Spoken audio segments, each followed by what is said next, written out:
Now, let's turn our focus to a deeply troubling situation unfolding within the Nigerian justice system. Isaac Tamunoibifiri Bristol-Alagbariya, reportedly linked to the popular whistleblower X-handle PIDOM Nigeria, has been in police custody since August 5th, 2024. Now, following his arrest for alleged cyber offences, what's particularly alarming are the reports that Isaac is facing severe health issues due to a lack of medical attention while in custody.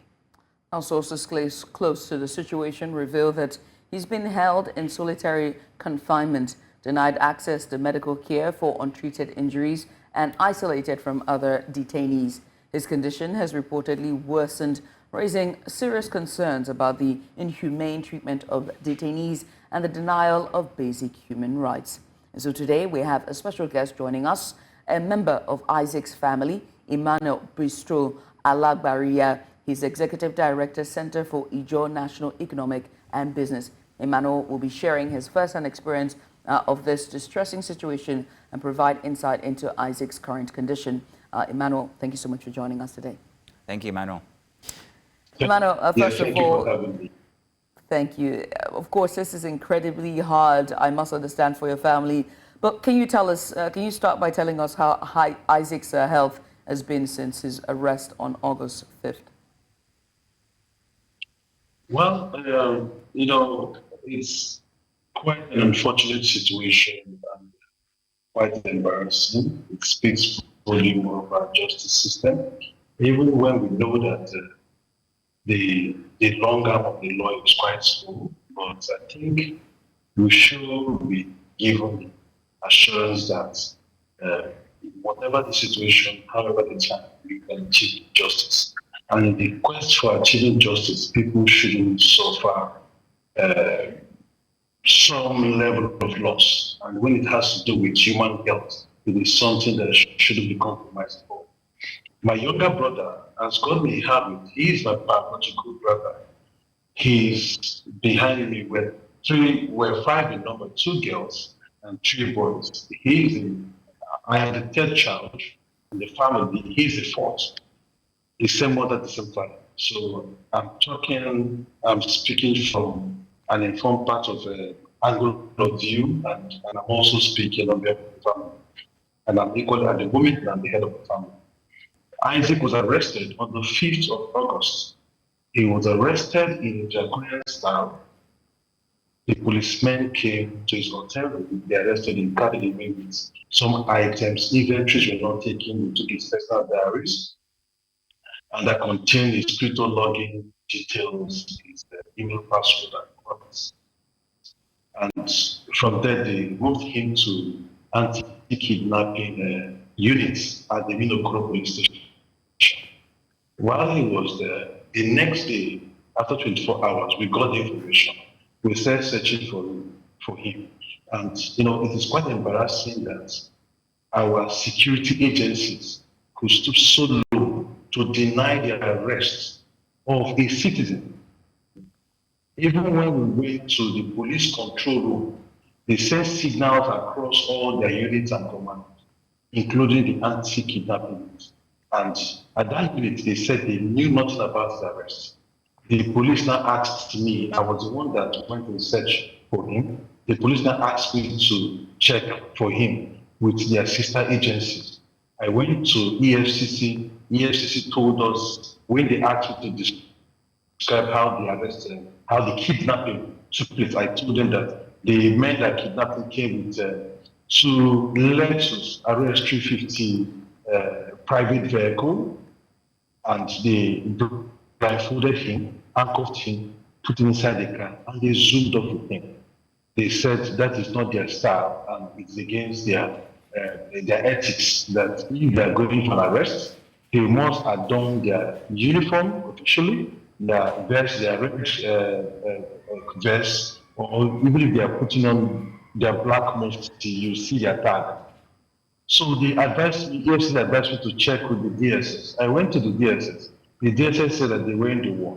So we had to use our system and our structure within the police system.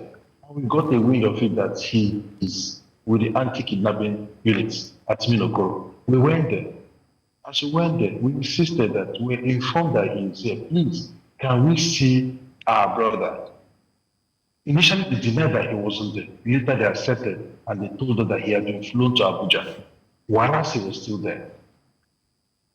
It was that was on Thursday. It was on Saturday evening, around 9 to 10. Were called from Abuja.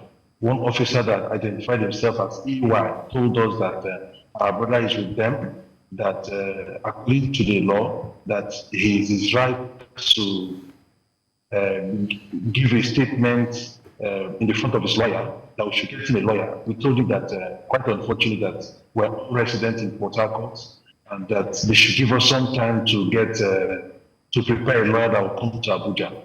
It took us about some days, about 4 days, to get flights to convey the lawyer from Port Harcourt to Abuja. So the lawyer arrived at Abuja on Wednesday.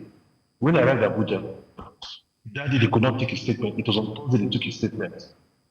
Then they took the statement and the thing extended to about 7, 8 in the night, about 7 o'clock in the night.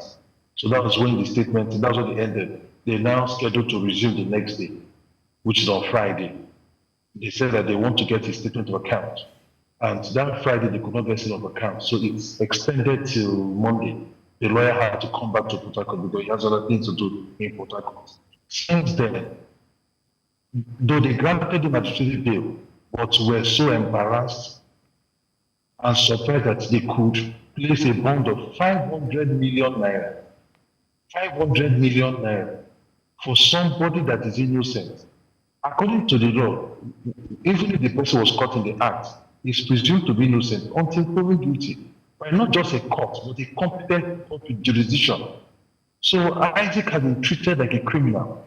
And I also want to use this video to inform the world that from Port Harcourt, when he was arrested, he has been on handcuff and chained on the leg for 6 days.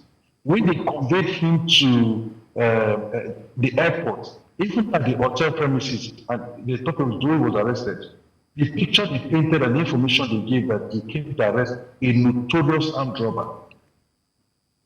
All right, when Mr. they Bristol. took him to the airport, when they took him to the airport, he was on handcuff, and they were asking passengers to clear the way in a notorious armed robber. And you really believe that Isaac Bristol was on handcuff, even inside the plane, throughout the flight, against the account law. And that one is a discussion for another day. Why should the pilot allow a passenger to be on handcuff throughout the flight time? You know that even in the plane, when they ask, as when they give the safety brief, they instruct passengers, in case of any emergency, even when you have a child, you should assist yourself if there's a drop in air pressure, that the air match to drop from the cabin roof, and you have to assist yourself before you assist the next person. So throughout the flight, Isaac was on handcuff. If there was an emergency, Isaac couldn't have been able to assist himself. Look at that level of psychological trauma. And now he's really incarceration. He has not been taken to court till this day, going to a month now. All they are doing is to see how they could look for evidence here and there. It is quite Mr. Bristol. They should allow him go. The health is deteriorating. And it is something that as a family we condemn and we never accept it. As Nigerians too, our law does not permit this. Why should the police, that's an enforcer of the law, be seen to be breaking the law? Mr. Bristol, very interesting the story that you've told. Regarding Isaac's condition, however, in what specific condition is he in right now? Have the handcuffs been taken off? Is he under any health risk at the moment? Has he been given access to a medical professional? At the moment, they have prevented family members, friends, and Nigerians that are quite sympathetic to his cause to even visit him. He has very serious and terrible cough. His health has deteriorated. And I do not know if it's tuberculosis, but the cough is so disturbing. They should allow him to seek for medical attention. Maybe what they want to do, since they do not have evidence, they want him to die. And another risk again, Somebody when you have incarcerated their son and you deny family members from having access to him. In fact, the people that brings food to him, he doesn't even see them. They will only tell him that so person brought food. What if the son wants to kill him? He should see who he wants to receive food from. They have denied him all privilege. And now he's being treated as a convict, as if he has been convicted by law. It is wrong, his health is deteriorating, his health has deteriorated, he needs to seek an immediate medical attention. He has to seek his doctors so they can treat him. Right. How about his family, Emmanuel? His family, you said he's a father, he has children. What is going on with his immediate family? Okay, now, his son, his wife, they are all in pain. His son is very close to his son that every day he's the one that beats his son. He's the one that beats his son, except when he travels. And till this, his son has been crying to see his father. Look at the psychological torture his family is going through. Even to our family, it's my younger brother, everybody, we have even experienced such a thing before. He has not been arrested in this manner. At all. What has he done? He's a citizen. Even when they allege that he's PIDOM, how did he know? When he was incarceration, the PIDOM was still treating. In fact, I was not even a friend of the PIDOM. But after the arrest, when we realized that it is because of one PIDOM, I started following the PIDOM. I had to search to go through what the PIDOM has done. Even if he was, but not considered to wait. What has the PIDOM done? The PIDOM is a journal, it's an organ that exposes corruption. And according to Edwin Snowball, that when those that exposes crime turns to be the victim, know that the people in government are the criminals. Okay. The PIDOM platform, go through what they have done. They've just been able, as the judge, to assist the government, trying to hold the government accountable. Right. Mr. Bristol. This government is not comfortable with it. Mr. Bristol. As the Bristol is not PIDOM, should be taken to court to be tried. All right, Mr. Emmanuel. Emmanuel, I want to say thank you so much. Our heart goes out to the family at this time, and we do hope that this matter is resolved in a way where all parties come out, on the other side as positive as possible. Once again, Mr. Emmanuel, many thanks for doing this with us. Thank you. Mr. Emmanuel. I want to thank your station for all you're doing. And please keep this candle burning. Isaac will be released. Unconditionally, he has not done anything. They should take him to court. Thank you very much. Thank you very much. Mr. Emmanuel Bristol-Alagbariya, he is the ex-director, Center for Ijaw National Economic and Business, and he joined us to talk about Isaac's arrest in connection with PIDOM Nigeria.